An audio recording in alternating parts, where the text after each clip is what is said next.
abandoned.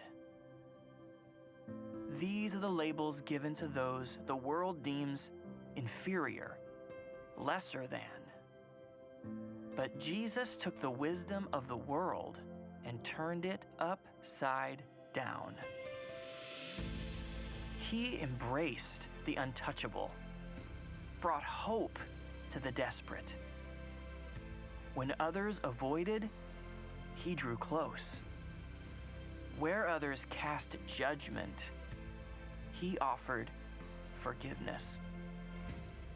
Jesus' actions seem foolish in the eyes of the world, but to encounter the foolishness of God is to encounter true wisdom, a wisdom that begins and ends with Jesus.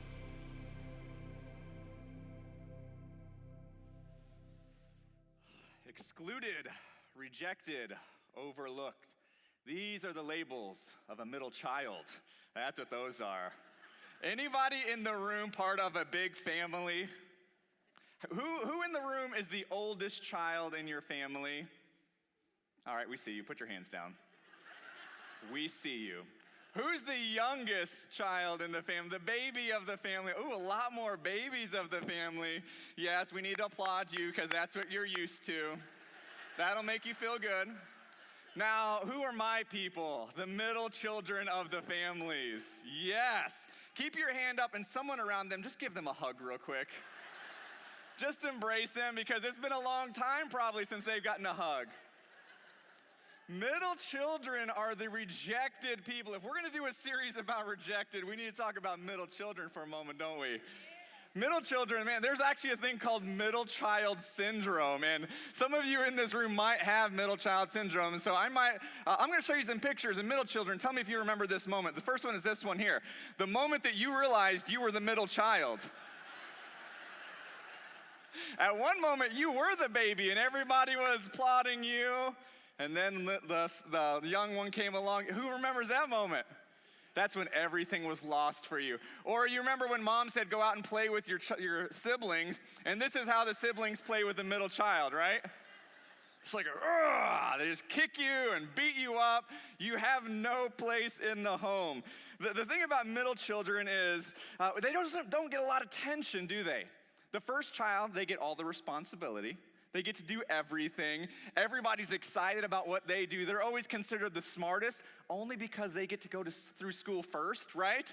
And everybody's excited that they go off to college, and then the middle child goes off to college and like, well, your older sister, she graduated with a doctorate degree. Are you gonna do that as well? Like the oldest, they always get all the responsibility, and the youngest, well, they just get whatever they want, right? If they want it, they get it.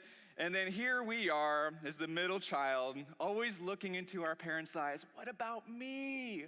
What about me? And parents always say the same thing. We love our children just the same. We love all of our children the same. But who is it that they forget at church? Who is it that they forget at the grocery store? It's always the middle child. Tell me about how you love us the same and always forget us. Now some of you guys are the middle child in your family. I'm guessing a lot more of you feel like a middle child in God's family. Where you look at God's family, maybe you look around here and you see people who get responsibility that you don't get. Or you see people in God's family who God seems to answer their prayers and give them everything that they want. And you are desperately looking into your Father's eyes saying, what about me? God, don't forget about me. A lot of us have a middle child faith. And a lot of us actually feel rejected by God because we feel overlooked by God. And we assume like, God, because everybody else gets their prayers answered or everybody else gets these big responsibilities, and I feel like I'm on my face desperate before you, asking for things from you, and I feel like I'm being ignored. I'm feeling like everybody else has your attention, everybody else has a spotlight, but not me. And if you sit here today and you feel rejected by God, you feel ignored, you feel overlooked, not by the world, not by the church, but by God himself, then today's story is a story that I think you're gonna connect with. Grab your Bibles, open up to Luke chapter 8. Luke chapter 8. In Luke chapter 8, we're going to see a story of Jesus walking down this street. And along this street, he's going to meet two people who are desperate for his attention. And the big idea of what we're going to learn today is that faith learns to fight on the streets of desperation. Amen? Man, that's where faith learns to fight, on the streets of desperation. Whenever you have these desperate circumstances that you begin to go through, that's when your faith really begins to learn how to fight. Now, the context of this chapter, we're in Luke chapter 8, starting with verse 40. We start this story off with Jesus in this boat. He's on the Sea of Galilee. He's with his disciples. They were just across the lake where they did some awesome things. There's this naked guy that approached them, and he delivered them of this demon that was inside of him. He hops in the boat, and his boat travels back to Capernaum. And while he's approaching the shore, his disciples are in this boat. They look to the shores of Capernaum, and there is just this crowd of people waiting for him to return. That's how popular Jesus was at this moment. And so they pull their boat up to shore, and the moment they step off the boat, there was this crowd that began to press in on Jesus and the disciples. Jesus was this rock star at this moment. Everybody wanted to be around Jesus, and they were essentially thrill seekers. They were looking for Jesus to do amazing things, to feed them, to do some kind of miracle. And when they heard Jesus was coming, the entire city comes in crowds around him just to see what he would do next. As everybody's crowding around him, they're like these firstborn children looking for responsibility or looking for attention. There's this one man who's looking for a little bit more than just attention. He finds himself on the streets of desperation. And this is what we read in verse 41 and 42. It says, there came a man named Jairus, who was a ruler of the synagogue. Now, Jairus is an important guy in the city of Capernaum. Jairus is the one he's responsible for the church service that happens on Saturday. He's the one who's responsible for the order of service, planning everything out, making sure everything's ready to go. And people would look to him as the faith leader of this neighborhood. He was one of those guys that you look like if I wanted someone to pray for me, the guy I'm gonna ask to pray for me is Jairus. Because Jairus seems to have a lot of responsibility. He seems to have a lot of faith. He seems to be a man of faith. He's in a position of faith. He's the ruler of the synagogue. He's put on this pedestal, and this is where we find Jairus, on the streets of desperation. It says, falling at Jesus' feet, he implored him to come to his house. For he had an only daughter, about 12 years old, and she was dying.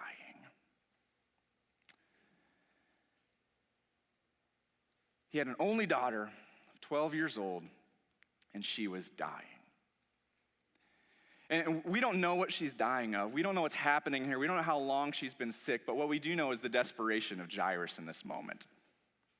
He's at the shore of the Sea of Galilee, and he sees Jesus on this boat approaching, and everybody's excited, everybody's cheering, everybody's ready for him to get there, and Jairus isn't cheering. He's nervous, he's worried, he's desperate. He can't wait for Jesus to step on the boat, and the moment he does, he fights through this crowd of people who are essentially his people, his sheep, the people that he cares for, the people that he prays for. And now he's like, I don't want to pray for you. I need you to get out of my way so I can have somebody pray for me.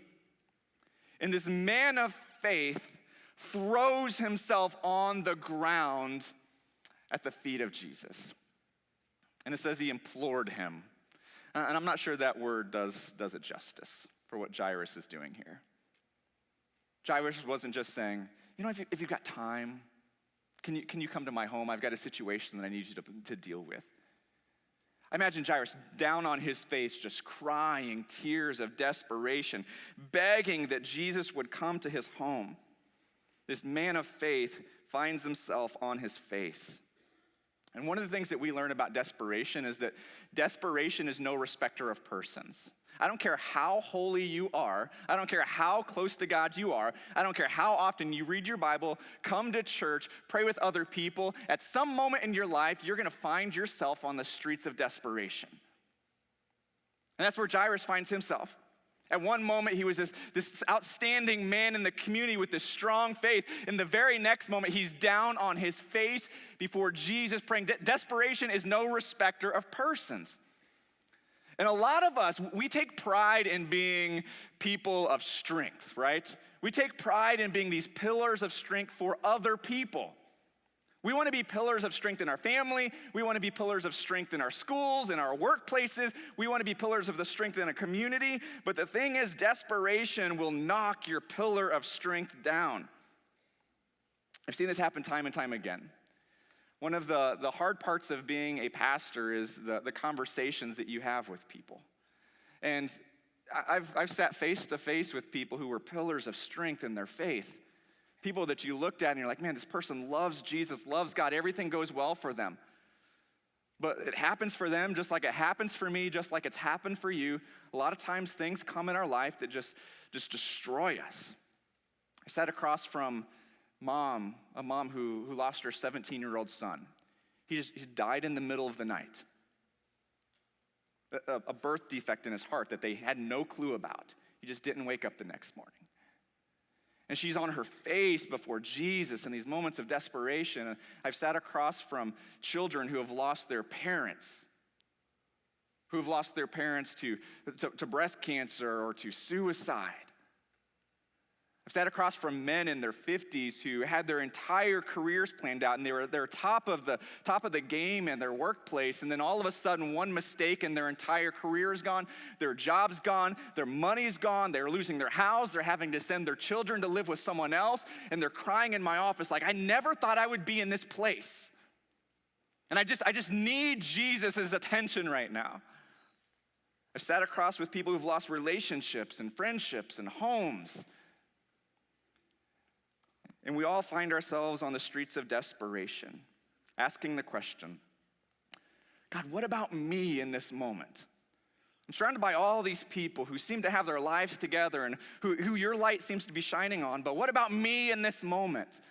God, I need you, and we throw our face down before Jesus.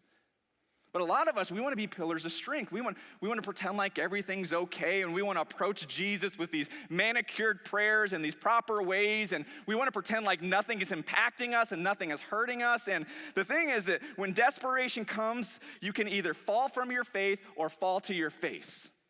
Desperation is going to come, and when desperation comes, you have two options. You can fall from your faith or fall to your face. The first option looks like this. For those who want to be pillars of strength, you want to stand strong. You want to pretend like nothing's bothering you.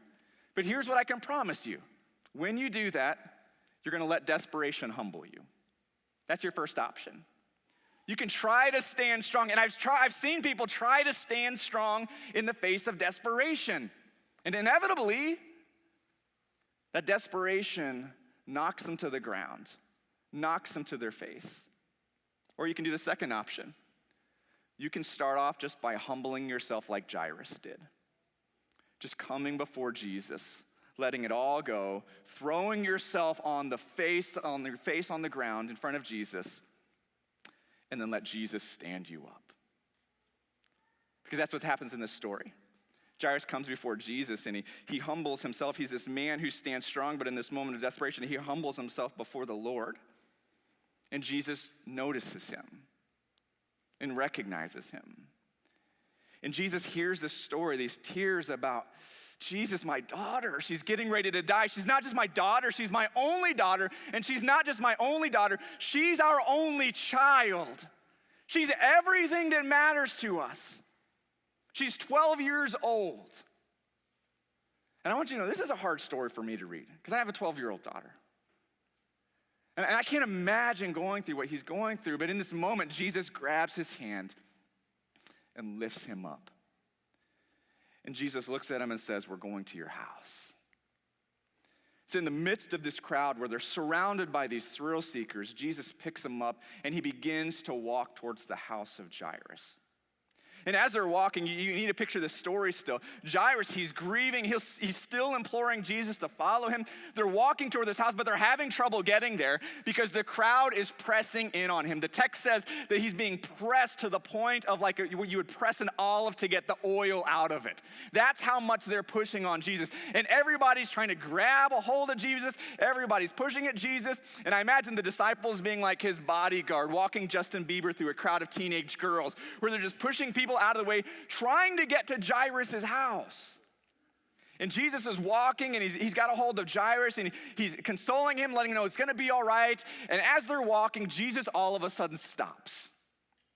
He stops the crowd, and he says, "Who touched me? Who touched me?" And a lot of people are thinking right now, what do you mean, who touched you? Like, there's this crowd of people that are pressing in on you. Jesus, what do you mean, who touched you? The text tells us what happens if you look at verse 43 and 45. It says this: there was a woman who had a discharge of blood for 12 years. Now this is an issue. She's probably a little bit older woman. She had this menstruation issue where she just kept bleeding for 12 years straight. And this is an important detail of the story because of what it would mean for this woman. This woman likely felt like a middle child as well. For 12 years, she had been praying about this. For 12 years, she had even been seeing physicians, spending her own money to try to figure out a way to be cured, but the physician Luke, who writes the story, says she couldn't be cured by any of them. And so she's in this moment of desperation. And what this issue is causing for her is this 12-year issue means a few things. Number one, that she's ceremonially unclean, which means she can't go to the temple to worship. It's almost like she has Ebola. They try to quarantine her. It says you can't go worship at the temple. You can't touch people, and people can't touch you, or that makes them unclean. And so these past 12 years, she's felt like an outcast in the community. And she's in this moment of desperation, and as she's doing this, it says there was this woman who had this discharge, and though she spent all of her living on physicians, she could not be healed by anyone. It goes on to say, she came up behind him. Now, you need to get the picture of this in your mind. She doesn't just stroll up behind Jesus and touch him. This is a crowd of people who is pressing in on Jesus. And the only place for her to get to him is on the ground, crawling between the feet to get to the person that might be able to help her. And so she crawls on the ground, and she finally gets to this place where she sees his feet, she sees his sandals, she sees his prayer shawl hanging down, and she has this idea: if I could just touch the fringe of his garment, I'll just touch that. No one will ever see me. No one will ever know. And maybe that'll heal me. I can crawl back and make my way back to my life. And it says she touches the fringe of his garment, and immediately her discharge of blood ceased. And that's the moment that Jesus says, "Who was it that touched me?" I love this aspect of Jesus because he stops the whole crowd. He's like, he notices something happened. He notices that power goes out from him. He notices that someone received a healing. And the interesting thing about this is we often think for Jesus, it's nothing for him to heal people. It's nothing for him to preach. It's nothing for him to do ministry. But there's something about healing. There's something about his ministry that just drains the physical nature of Jesus. That's why he spends a lot of time on his own in prayer, refilling. And in this moment, he feels this moment of draining, and he stops the whole crowd and says, "Who touched me?" One of his disciples, Peter, looks at Jesus and is like, are you serious right now? Like, who touched you? Everybody is touching you, Jesus. Everybody is pressing in on you.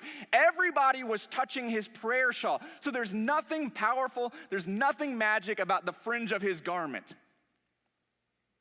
Everybody's touching it, but now Jesus is saying, who touched me? And it says that nobody said it was them. Everybody denied that it was them. Which means Jesus spends a lot of time trying to figure out who this person is. It's like, was it you? Did you touch me? No. Did you touch me? Was it you? Did you touch me? No. Was it you? And he's like, we're not going from this spot until I find out who touches me. Now you got to imagine the emotion of the woman in this moment. Like, she wanted to just crawl up there and get a healing and then crawl back, and now Jesus stops the whole crowd, and she is being called out in the crowd. I don't know if you are like me, but when you go to stores, how many of you go to the self-checkout lane rather than the regular lane? Anybody a self-checkout people? I am. Like, I'm more of an introverted person. I've told you that before. And so when I go to the store, I want to go to the self-checkout because I want to get my thing and get out of there because I don't really want to have a conversation. I just want my thing, right? And I don't want someone to smile at me because it's their job to smile at me. I don't want someone to evaluate the things that I'm buying or getting. I just want to get my thing and get out. And that's what this woman wanted. She wanted a self-checkout miracle. That's what she wanted. She wanted to remain anonymous. She didn't want a conversation. She wants a self-checkout miracle. God, just give me my healing, this thing I've been praying about, give it to me, and then I'm going to be on my way. She gets her healing, and then Jesus is like, hold on. There are no self-checkout lines when it comes to Jesus. And he stops, and he asks, who touched me? The question I have for you is, which do you desire more? Jesus' help or Jesus himself?